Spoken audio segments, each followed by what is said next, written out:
एक मानदंड के रूप में रखें और फिर उन पुराणों की घटनाओं को देखें तो सोचना पड़ेगा कहीं पुराण को किसी ने इस सामान्य रूप में नहीं ले लिया है कि जैसे एक कवि के विचारकों योगार्थियों हम उन्हीं के शब्दों में अपने काव्य में ले लें तो यह दोनों में नहीं जोड़ है और यह कहेंगे अयोग्य है जो बार बार उसके शब्द विचार दे रहे हैं।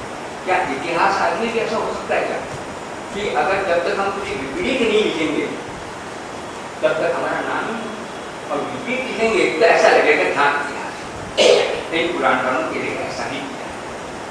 वो उदाहरण यह है कि ये जो परीक्षित है इसको शाप दिया गया आज से 7वें दिन तुम्हें नाग वंश होगा और मर होगा। परीक्षित एक प्रयत्न करता है आकर अपने मंत्रिमंडल को कहता है बोलो कहते हैं यज्ञ करेगा। तो उस काल में उन्होंने एक काम किया एक स्तंभ के ऊपर और पानी में एक ऐसा घर बनाया जहां किसी परिंदे को भी आने की गुंजाइश न हो एक व्यक्ति को बहुत करता और व्यवस्था वो जो आशा तंत्र है जब तक आपके पास में आने जाने के लिए प्रमाण न हो आप अधिक विकृति आ रहे तो सही तब तक किसी को नहीं आने साथ की तो बात। राजा महाराजाओं का उस वक्त एक बड़ा अच्छा क्रम रहा था कि अगर सुन लिया दूर से हमारे सीमा पर कोई कृषि आ रहा है तो वहाँ अर्घ लेकर पहुँच जाया करते थे।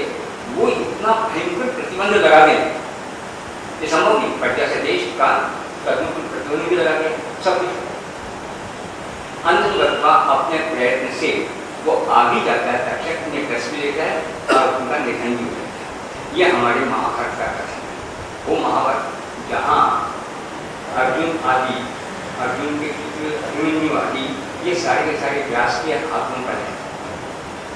अब पुराण में श्रीमद् भागवत पुराण क्या कहते हैं ये इस घटना को बिल्कुल अलग करते हैं कि बच्चे सोचता है कि छोटा सा दुनिया को और राज्य छोड़ छाड़ करके और निकल पड़ता है योग से उसको भगवान शुभदेव उसको कथा कहते हैं। उस कथा को सुनने से और परीक्षित मुक्त हो जाता है और जब फिर उसको काटे न काटे मृतक है या जीवित है कोई चिंता नहीं है ये भाव का। फिर हम आगे चलते हैं जो श्रीमद् भागवत नाम के पुराण अपने सामने कर सकते हैं। उसमें बताया जाता है कि जन्मेजय को आकर के और ये नारद जैसे व्यक्ति संभवतः नारद की कभी मुक्ति नहीं हुई है क्योंकि सर्वधन से उनका ध्यान हुआ ये तो कर उनके लिए कुछ क्यों क्या करूँ कि तो ये जो श्रीमद् भागवत है इसको पूरा सुन पारण कर तो एक मुक्ति हो जाएगी कि मुझे कैसे पता चलेगा कि मेरी कहीं मुक्ति होगी कि जिससे उनकी मुक्ति होगी अंतिम दिन तो आकाश में दुनिया बजेगी और फिर पता चल जाए ठीक है। ठीक वो दिव्य बात सुनता है और अंत में जो कथा पूरी हो जाती है तो आकाश में दुनिया बसती है और परीक्षित की मुक्ति हो जाती है। अब आप सोचिए एक ही तो भगवान व्यास हम नहीं कहें और व्यास के विषय में निस्संदेह रूप से कहा जा सकता है कि महाभारत उनके अपने पुराण उनके हैं पर साक्षात नहीं। सारे पुराणों का मूल स्रोत एकमात्र भगवान वेद व्यास हैं। इस गत 5000 वर्ष के युग से पहले और वैज्ञानिक लोग हैं किंतु एक भी पुराण भगवान व्यास का नहीं है जिसको हम ये सत्य स्वीकार कर देंगे पुराणों का बहुत अच्छे ढंग से अध्ययन कर सकेंगे। मेरे सामने ये दृष्टिकोण रहा क्योंकि जब मैं इस काम को करने के लिए बैठा तो बड़ी विकट परिस्थिति थी हमारे इतिहास का इस तरह से आगे हम बढ़ ही नहीं सकते क्या लें क्या छोड़ें किस पर विचार करें किस पर ना करें ये सारे इतिहासकार इस विषय को लेकर और कहीं कहीं बैठ गए और कहीं कहीं हमें समझौता करना पड़ेगा परेशान हो रहे थे तो उनको सिकंदर महान का आक्रमण सौभाग्य के रूप में लगा और हमने भारत को एक कालक्रम दे दिया ऐसा आज का इतिहास मान रखते तो बिना किसी विरोध से। तो मैंने देखा कि जब एक पुराण में देख रहा हूँ आप सोचिए अब हम लोगों के संपादन में और अर्थ वगैरह करने में कितना दोष है। मूल में कहा जा रहा है कि ये जो बृहद्रथ वंश में अंतिम व्यक्ति मर चुका था महाभारत के युद्ध में सहदेव तो उसका पुत्र जो था सोमापी उसको राज्याभिषेक उत्सव तो उस वंश में उसके बाद में 22 व्यक्ति हुए एक के बाद एक, और 22 व्यक्तियों के पूरा होने पर इनके वंश का शासन समाप्त हो गया और उन 22 व्यक्तियों का शासनकाल 1000 वर्ष था। ये पुराण कहना चाहते हैं, पर इतनी सरलता से बात हमें मानी नहीं है। 22 कह करके भी नाम पूरे नहीं गिना गए, कहीं 22 कह करके भी नाम ज्यादा आ गए। और हाँ, एक बात है, 1000 वर्ष में सभी लोग शायद तो बताइए कि 22 कौन सी होनी चाहिए, कौन सी नहीं होनी चाहिए, कैसे होनी चाहिए।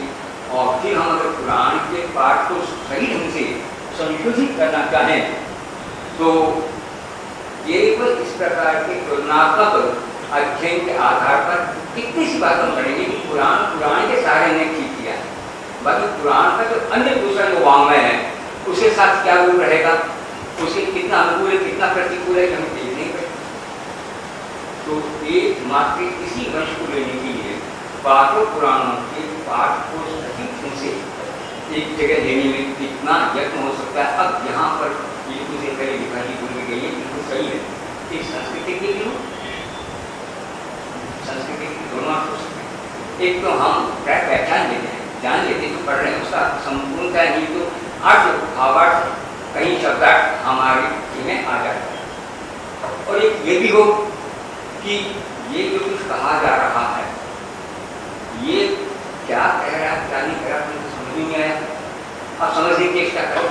अब समझने की चेष्टा करने में दो तरह की चीज हो जाएंगी। एक तो हम अंधेरे में ये माना है कांधा वाली परिस्थिति में बढ़ जाएंगे, और जब हम सोचेंगे कि समझने के लिए हमें अतिरिक्त यत्न करना पड़ेगा, तो अतिरिक्त यत्न करने का अर्थ है कि पुराण और पुराणों के समकालीन और पुराणों के पूर्व के इस सारे साहित्य को हम पढ़ करके संपूर्ण रूप से अक्षरशः समझने की क्षमता प्राप्त करें तो फायदा है।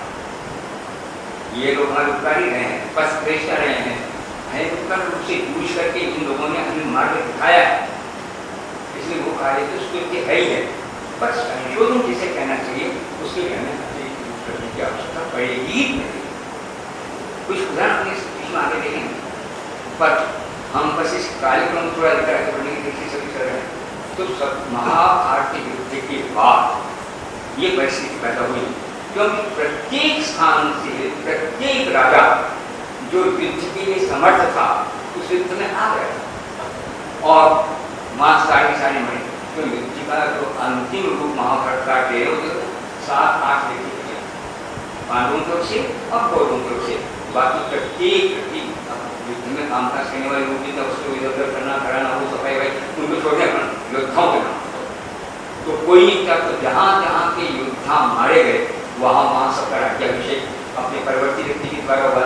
पुराण वहाँ से अपने इस कार्य को प्रारंभ करते हैं।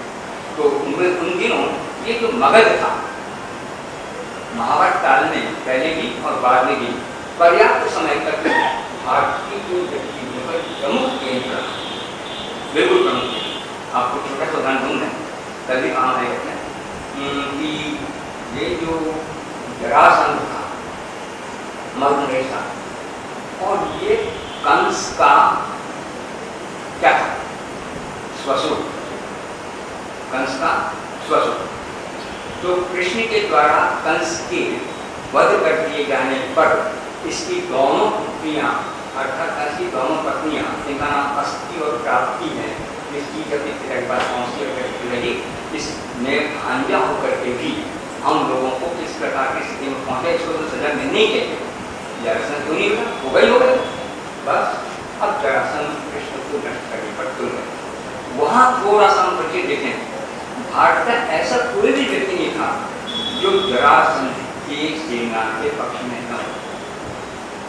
इंडिया को नष्ट कर दिया, कृष्ण को नष्ट कर दिया। यहाँ तक कि कृष्ण का ही एक तरह से भाई कहना चाहिए, जैसे पांडव थे शिशुपाल थे, वो अब बैठा सका, और ये जरासंध का सेनानी था। और एक व्यक्ति जिसका भागवत की कथा में अपन आती है, यवन, जिसका नाम है काल, और काल और यवन दोनों को एक साथ मिलाकर हम काल यवन बोलते हैं।